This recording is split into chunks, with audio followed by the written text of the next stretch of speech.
31 दिसंबर 2005 को माननीय supreme court ने ओवरलोड के ऊपर पाबंदी लगाने का कानून पास कर दिया। अशोक पाटनी का बेटा, जिसकी प्रतापगढ़ जिले की दरियावत तहसील के दरड़ा गांव में एक स्लेट यानी ये जो बच्चों की पार्टी आती है ना, काला मार्बल, इसकी खान थी। अब वहाँ ना धर्मकांटा था न क्रेन थी। पोकलैंड से माल भरते तो 28 टन पासिंग गाड़ी में 50, 55, 60, 65, 67, 72 टन की पर्ची मेरे पास। अब 72 टन की बहाना बना ले के रोयल्टी ठेके पे है, लेकिन एक बिल कटता है 28 टन का। 72 टन यानी 28 2 56 3। अब 2 बिल का पैसा इसका बचता है तो एक बिल का टैक्स का 12,000 है, एक गाड़ी में 24,000, फिर आगे जीएसटी वगैरह या आगे ऐसे करके एक गाड़ी ओवरलोड में 50,000 का फायदा हो रहा था। सुप्रीम कोर्ट की गाइडलाइंस आई थी 2005 में, उसमें क्या था ओवरलोड को लेके, क्या नियम? उसमें जितनी गाड़ी का परिवहन विभाग से पासिंग है उतना ही माल डालो। सिक्योरिटी के तौर पे आपने 21 ब्लैंक चेक दिए थे। ब्लैंक खाली साइन करके, न तारीख है, न अमाउंट है, न वगैरह है, और न फर्म का नाम है। लेकिन मैं बोला मरता क्या नहीं करता, मर तो ऐसे ही रहा हूँ।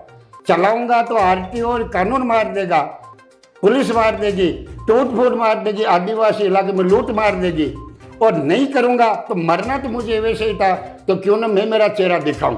मैंने मना कर दिया, तब केस किया। अब सुनो, चेक बाउंस का केस किया। चेक बाउंस का ओनली फॉर 1.5 लाख। उसमें मेरे 3 ऑफिस है, केसरियाजी, राजसमंद, किशनगढ़। डेली का कलेक्शन है कम से कम 1.5 से 2 लाख रुपए। इनकम नहीं कराऊं, कलेक्शन। क्या एक 18 साल का कारोबारी जो राजस्थान में नंबर 1 ट्रक मालिक है, वो 1.5 लाख रुपए नहीं चुकाता? लेकिन कैसे चुकाएगा?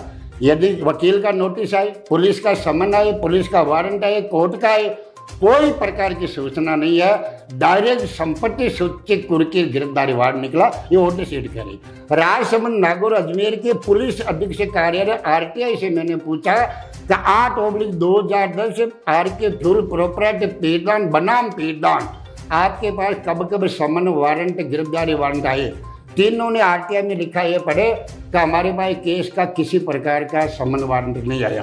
प्रधानमंत्री, राष्ट्रपति, उपराष्ट्रपति मानव अधिकार को मुख्य सचिव और डीजीपी को पत्र लिखे, तो जो मेरे ऊपर मार्बल बेचने का शपथ पत्र दिया और राष्ट्रपति प्रधानमंत्री कार्यालय से जांच आई, उसमें बोला गया आर्थिक सहयोग दिया। तो मैंने जजों को यही कहा कि यदि ये चेक सक्सेस हो जाता तो डबल रकम जेल मिलती, लेकिन चेक का दुरुपयोग करना आपके भारतीय संविधान के अंदर है। 420, 120 में 7 साल की सजा, और मेरा जो नुकसान किया झूठा मुकदमा वो माना नहीं।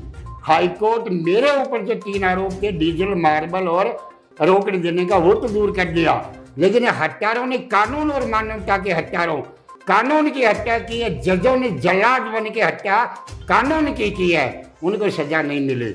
नमस्कार, मैं हूं मंडलेश्वर सिंह और मेरे साथ स्टूडियो में मौजूद हैं पीरदान सिंह राठौड़ जी।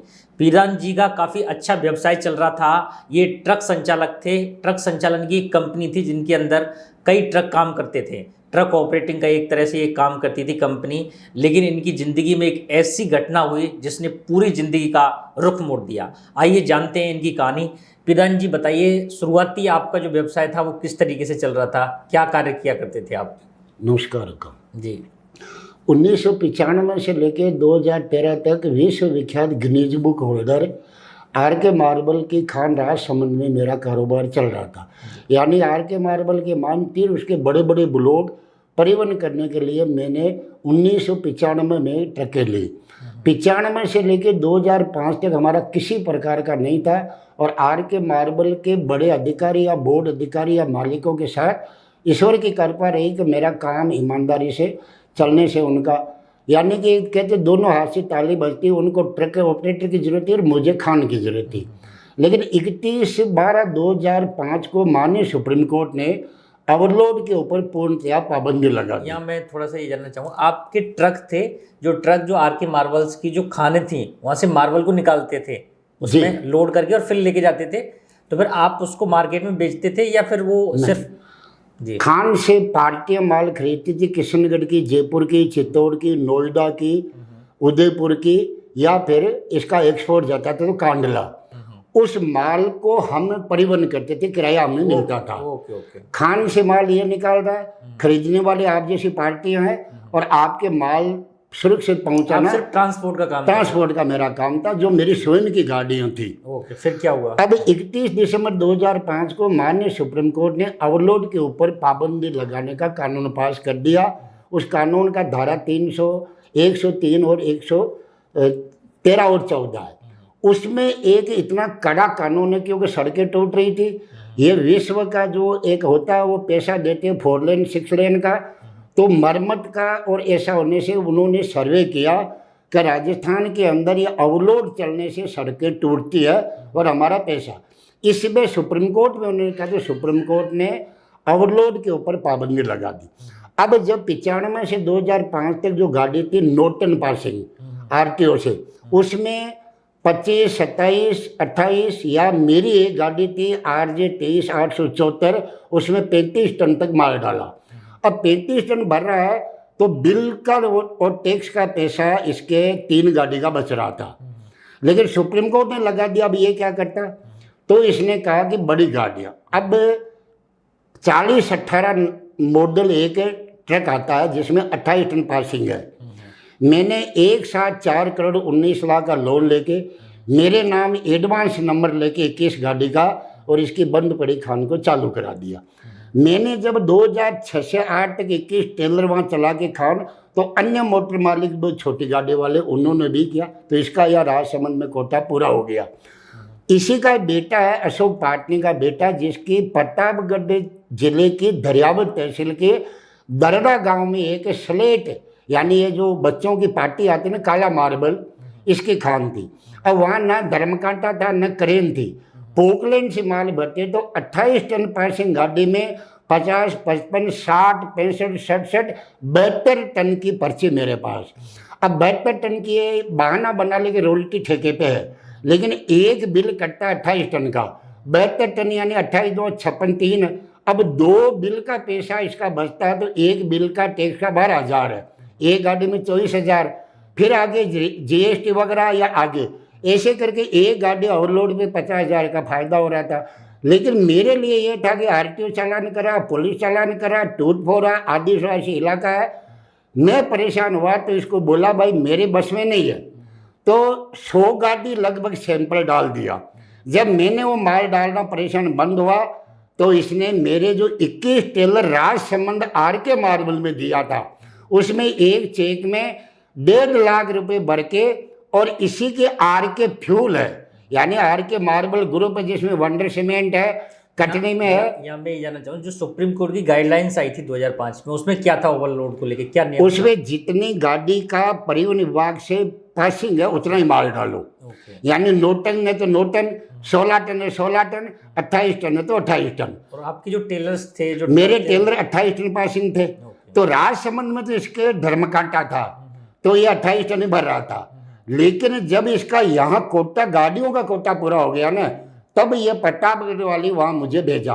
वहाँ न तो धर्मकांटा ना क्रेन, पोकलैंड से भरना तो गाड़ियों में वहाँ टूट फूट, और वहाँ जब कांटा नहीं है तो 28 टन के अंदर 65 जैसे 72 टन की मेरे पास पर्चियाँ है। अब एक तो इसका ओवरलोड आ रहा है तो 25,000 रुपये टैक्स का पैसा बच रहा है। 28 टन गाड़ी में एक बिल काटेगा, उसका 12,000 सरकार में जाएगा। लेकिन एक ही गाड़ी में यदि 72 जा रहा है तो 2 बिल इसको नहीं काटना पड़ रहा है, वो इसका माल तो आ रहा है, लेकिन 24,000 तो बच रहा है। इस लोभ के अंदर ये मुझे दबाव दिया। लेकिन मैं जब एक तो परेशान, दूसरा सुप्रीम कोर्ट, मेरा जीवन या मेरा कारोबार, मेरी बैंकों, RTO जितना भी है, एक कहीं एक नहीं पैसा कि मैं कानून पाल, इसीलिए मुझे लोग कहते हैं आनंद पाल नहीं बन के कानून पाल इसीलिए बना। अब जब इसकी वहाँ खान से अन्य कोई माल नहीं उठा रहा, तो मेरे 21 ट्रेलर के बदले 21 चेक RK मार्बल में दिए थे, यानी सिक्योरिटी के तौर सिक्योरिटी के। जैसे home loan, car loan, motorcycle देते हैं, सिक्योरिटी देते हैं, जो लोन मैच्योर होता है हमारा चेक मिलता है। ऐसे मैंने 21 टेलरों में सैकड़ों चेक दिए थे सिक्योरिटी, लेकिन इनोसिया लोन करके वो चेक मेरे घर में आ गए। वैसे ही इसका कीमती एक गाड़ी में 5 लाख रुपए का माल है, 21 गाड़ी में 1 करोड़ का, तो फिर ये मेरे को कहाँ से पकड़ेगा?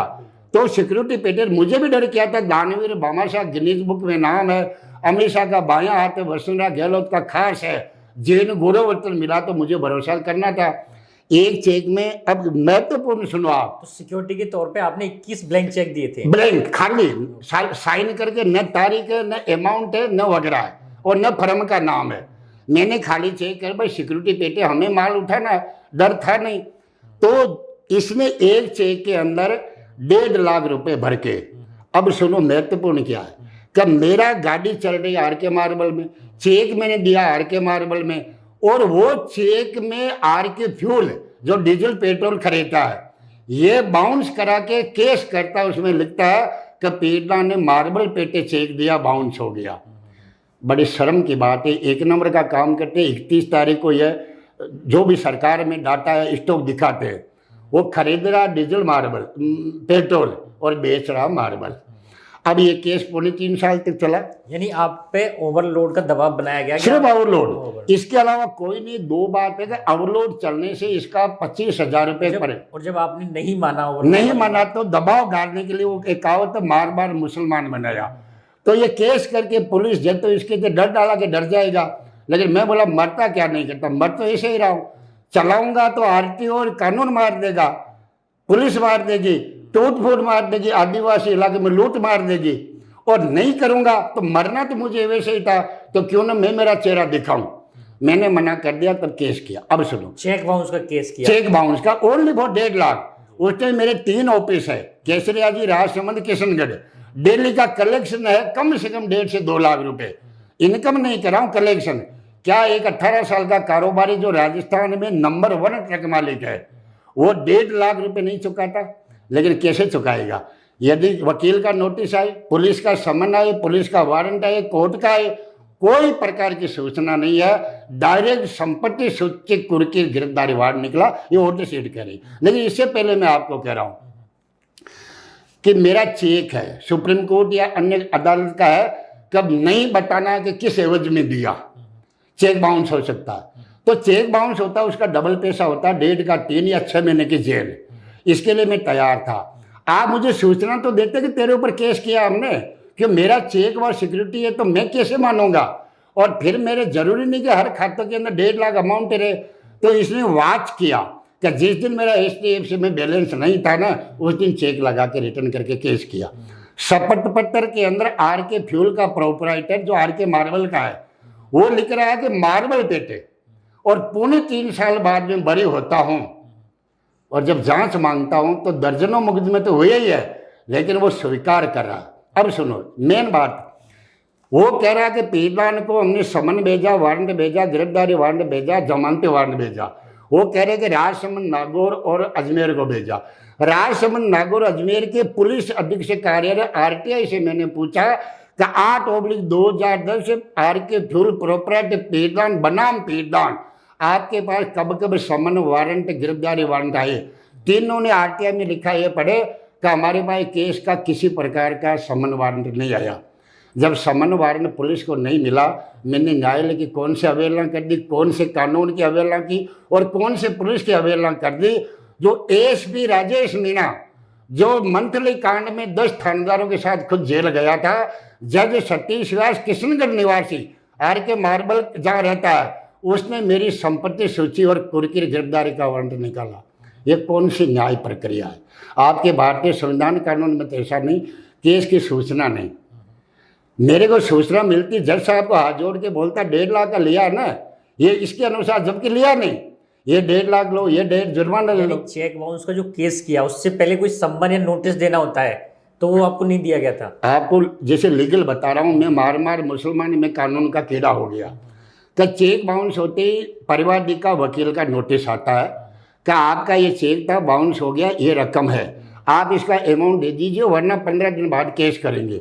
वो आया नहीं, केस किया, तो केस दर्ज होने के बाद में कोर्ट के द्वारा समन आता है संबंधित थाने को कि इस परिवार का ये एड्रेस है, हमने केस किया। कि मुकदमा में एड्रेस तो होता है, वो पुलिस आके और सूचना देगी, वहाँ मैं साइन करूँगा, ठीक साहब मैं वहाँ जाऊँगा।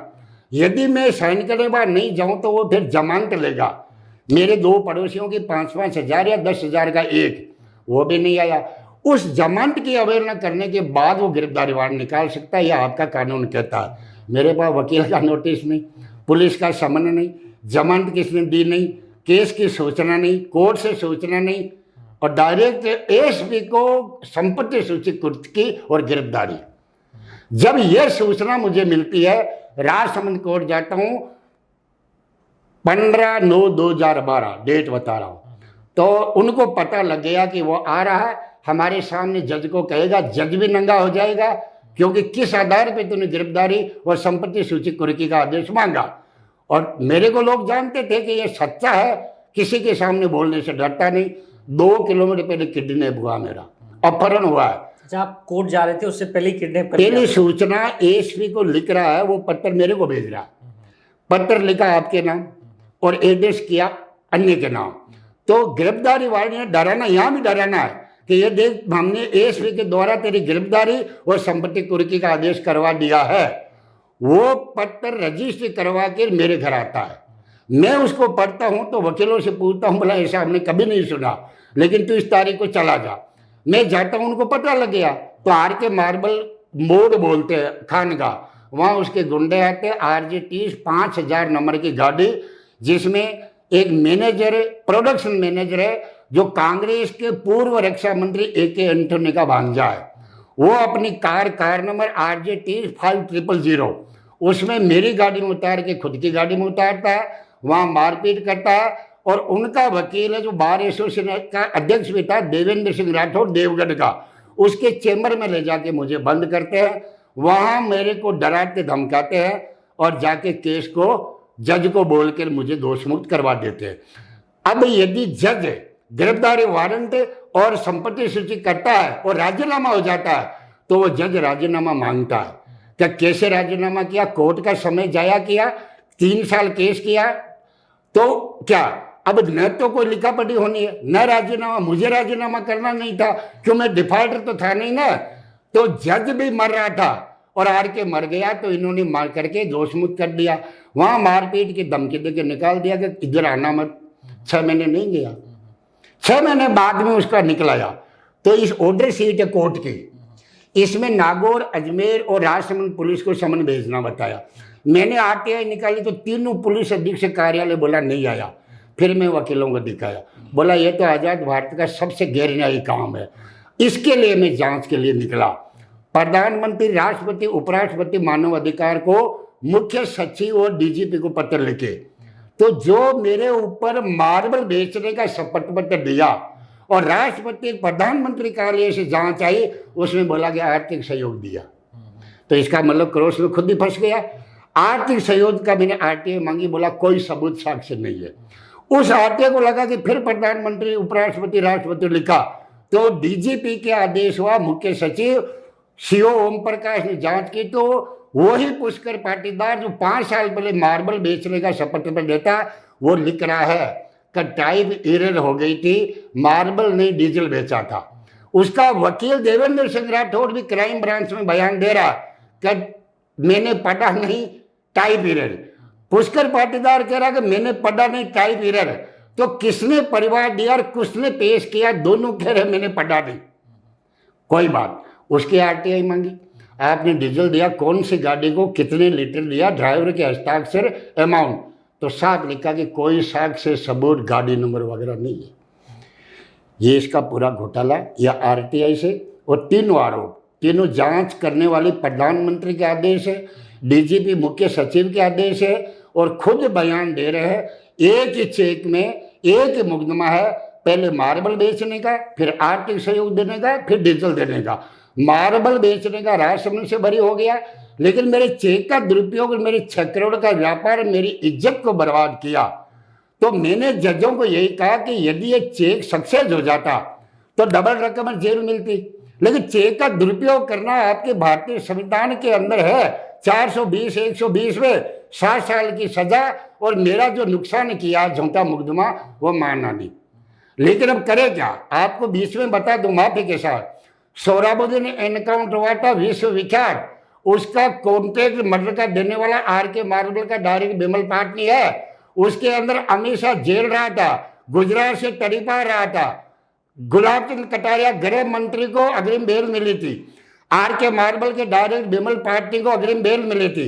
ये जो चर्चित IPS MN दिनेश 7 साल जेल में रहा, DG बंजारा गुजरात का 7 साल जेल में रहा। उसका मास्टरमाइंड सोहराबुद्दीन तुलसी प्रजापति ईश्वर जहां का हत्यारा या आर के मार्बल मेरा विरोधी है। तो फिर जज लोया को मरवाया, एक जज को और मरवाया, एक वकील को और मरवाया। उसके सामने ये जो चुन्नू मुन्नू जज है राजसमंद के, इनकी क्या औकात है? वो बोले कि यदि न्याय की हत्या नहीं करेंगे तो ये हमारी हत्या कर देगा, और यदि फैसला पीड़िता के पक्ष में दे दिया ये मरवा देगा। और गलत कर दिया कि विजिलेंस में मैं एक जज के खिलाफ गया हूं, वो दस्तावेज 21/2013 को विजिलेंस हाईकोर्ट में जज की शिकायत की। 7 दिन में उसने कहा, वो यही MN भंडारी जयपुर हाईकोर्ट का जज है, बोला 7 दिन में ये जज 37 जेल जाएगा। 2013 से 25-12 साल में एक समय ही हाईकोर्ट गया, 1.5 साल तक मैंने पैरवी की। हर जज हंस के और बोला बंदे के सबूत और दस्तावेज है। राजसमंद दोनों कोर्ट का रिकॉर्ड मंगाया, पुलिस थाने के FIR मंगाई। आपको पता होगा राहुल गांधी की सदस्यता खत्म हुई थी तो गुजरात के कोर्ट की रिकॉर्ड मंगाया था सुप्रीम कोर्ट ने। सुप्रीम कोर्ट ने टिप्पणी की थी कि 5000 पन्ने का आदेश तो है, लेकिन ये नहीं बताया कि संसदीय सदस्यता खत्म करने में राहुल गांधी ने जुर्म क्या किया है। ये पीड़िता के साथ हुआ। सब कुछ मंगाने के बाद हाईकोर्ट मेरे ऊपर जो 3 आरोप थे, डीजल, मार्बल और रोकड़ देने का, वो तो दूर कर दिया, लेकिन हत्यारों ने, कानून और मानवता के हत्यारों, कानून की हत्या की है। जजों ने जल्लाद बन के हत्या कानून की है, उनको सजा नहीं मिली। तब मैं हाईकोर्ट गया, हाईकोर्ट से ये जो 30 अप्रैल आ रही है यह मैं बरी हो गया, मेरे ऊपर लगे हुए आरोप हो गए। लेकिन फिर हाईकोर्ट ने भी उनको नहीं, तो सुप्रीम कोर्ट गया। सुप्रीम कोर्ट में 23 अगस्त 2024 को मेरे ऊपर लगाए आरोप सब निरस्त हो गए, लेकिन मेरे चेक का दुरुपयोग, भारतीय कानून संविधान की हत्या करने वाले उन हत्यारों को सजा नहीं मिली। इसलिए आगे तो भी मैं जाऊंगा, रुकने वाला तो हूं नहीं। लेकिन ये सब कोर्ट की ऑर्डर शीट है। ये अशोक पाटनी चेयरमैन मुझे हर महीने 5 लाख रुपए रसीद दे रहा, लेटर पेड वो है।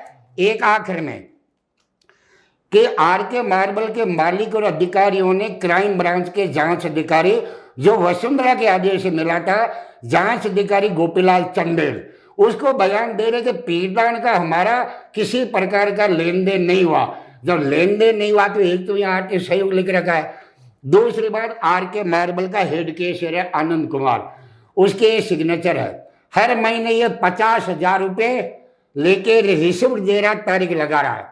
मेरा इनसे पूछना कि तुम लोग कह रहे हो कि हमारा केस रोकड़ी लेन देन नहीं हुआ, तो तुमने प्रधानमंत्री राष्ट्रपति के आदेश से जांच हुई, उसमें आर्थिक सहयोग देना बताया, और ये तुम्हारा केस 50,000 रुपये मेरे से ले रहा है।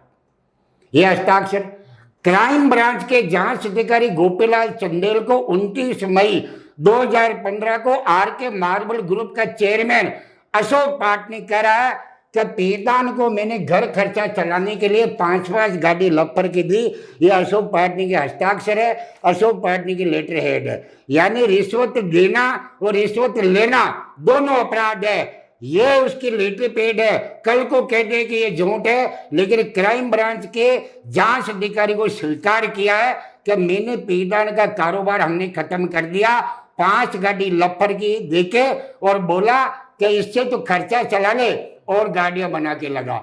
डीजल चोर हूं, मार्बल चोर हूं, आर्थिक चोर हूं, उसको खर्चा भी दे रहा है और गाड़ियां लगाने के लिए भी बोल रहा है। इसके ऊपर 23/9/2015 को 29 ठिकानों पे इनकम टैक्स छापा पड़ा था। 201 करोड़ काला धन पकड़ा गया था। दैनिक भास्कर फ्रंट पेज पे उन छापों की 201 करोड़ की मेरी खबर साथ छापी है।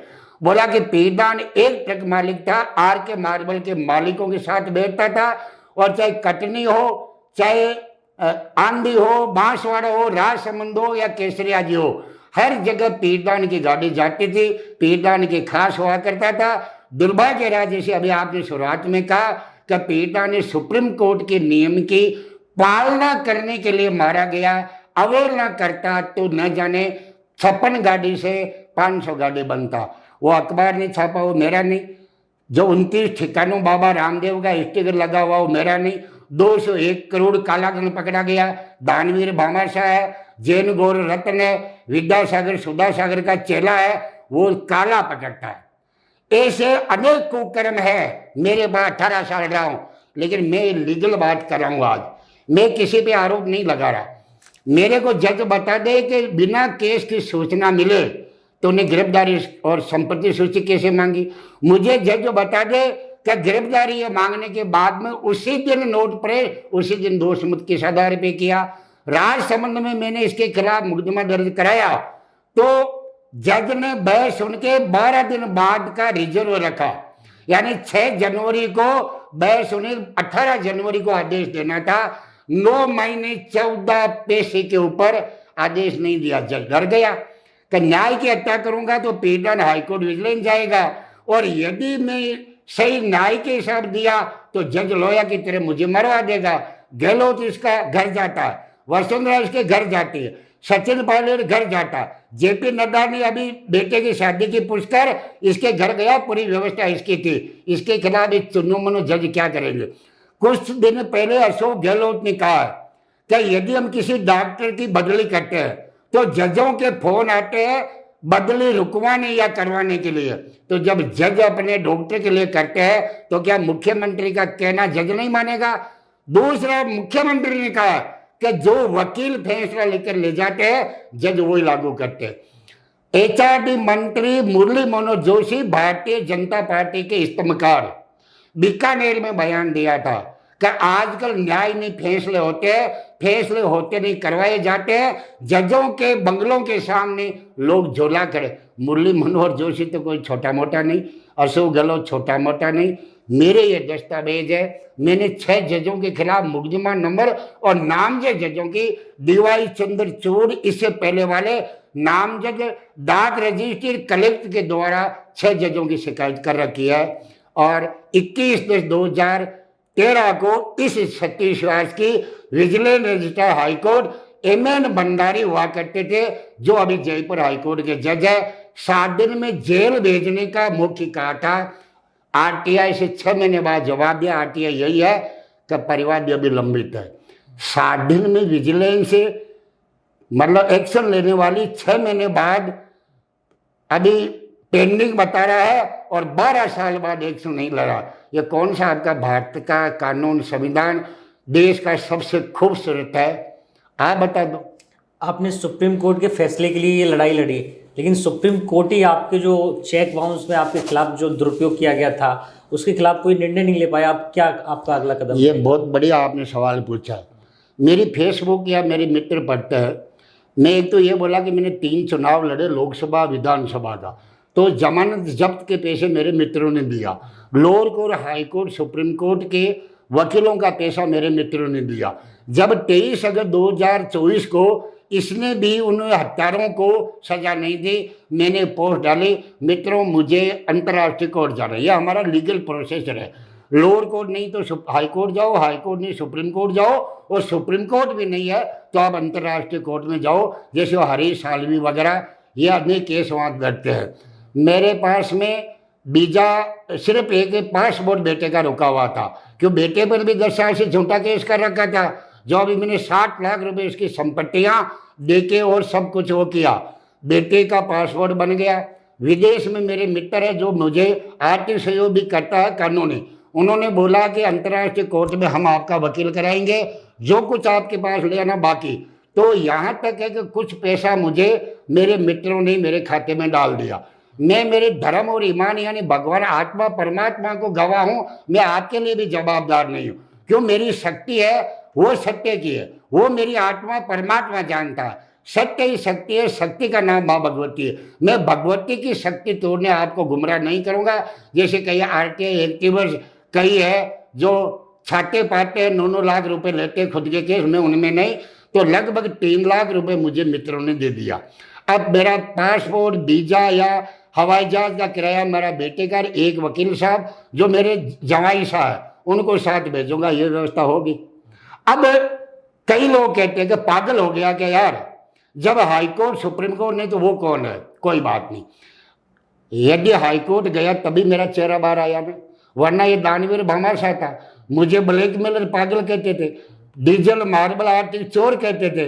यदि हाईकोर्ट नहीं जाता तो मेरा चेहरा साफ नहीं होता, सुप्रीम कोर्ट नहीं जाता मेरा चेहरा साफ नहीं होता।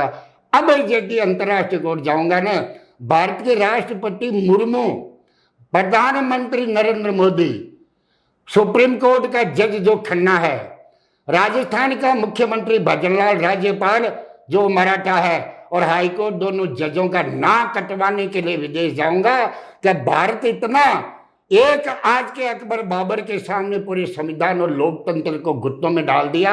एक पढ़ी लिखी बेटियां, मोदी ने कहा था ना बेटी बचाओ बेटी पढ़ाओ, मैं नागौर जिले की गारंटी देता हूं, मेरे समाज में 1-4 बच्चे किसान के बेटे, मैं किसान से मोटर मालिक बनाऊं।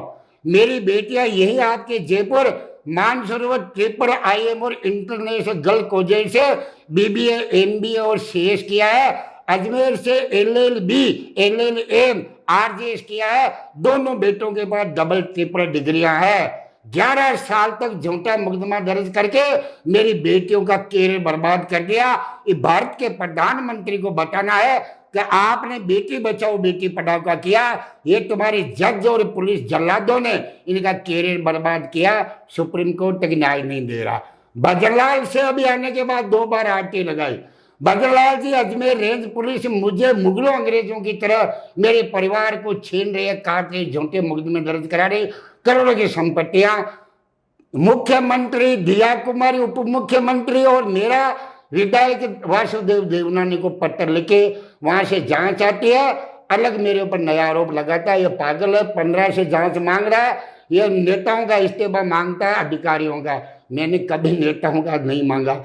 भजनलाल सरकार भी घुटने टेक बैठी, तो फिर अंतर्राष्ट्रीय कोर्ट जाके न्याय मिले या नहीं। मेरे और मेरे परिवार पे जो दर्ज मुकदमे थे लगभग 2 दर्जन, उसमें तुम बरी हो गई। हमारे चेहरे, बच्चों की शादियां हो गई, ट्यूशन पढ़ा के आत्मनिर्भर मोदी की कहने से कम अंतर्राष्ट्रीय कोर्ट में जाके भारत के संविधान की हत्या करने वाले, बाबा साहब के संविधान की, कानून की हत्या, मानवता की हत्या करने वाले हत्यारों के खिलाफ तो वहां जाना मेरा राइट है। और आप जैसे मेरे मित्र है, कभी कभार मेरी आवाज जनता में सच्चाई के तौर पे, दस्तावेजों के तौर पे उठा देते हैं, और मित्र मेरे को आर्थिक सहयोग करके सुप्रीम कोर्ट, हाई कोर्ट में जिता दिया। हो सकता है आखिर के अंदर लंका 7 समुद्र पार करके लंका भी घुस गया।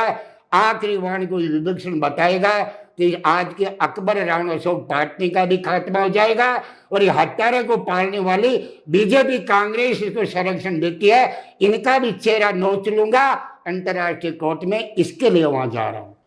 तो साथियों, आपने सुना कि किस तरीके से एक झूठे मुकदमे ने पीरदान सिंह राठौड़ जी की ज़िंदगी को रुख मोड़ दिया और किस तरह उन्हें परेशानी का सामना करना पड़ा। खुद इन्हें ही परेशानी का सामना नहीं करना पड़ा, इनके बच्चों को भी, इनके परिवार वालों को भी परेशानी का सामना करना पड़ा। इतने हाईली एजुकेटेड इनके बच्चे बच्चियां थे, उनको भी झूठे मुकदमों की वजह से करियर में काफ़ी विफलता और बड़ी परेशानी आई। इनका अच्छा खासा व्यापार चल रहा था, करोड़ों रुपए का जो व्यापार था उस समय, वो भी पूरी तरह से चौपट हो गया। तो ये एक विडंबना ही है कि यहाँ की देश की जो सिस्टम है उसकी वजह से इस तरह से लोगों को प्रताड़ित होना पड़ता है। Thank you.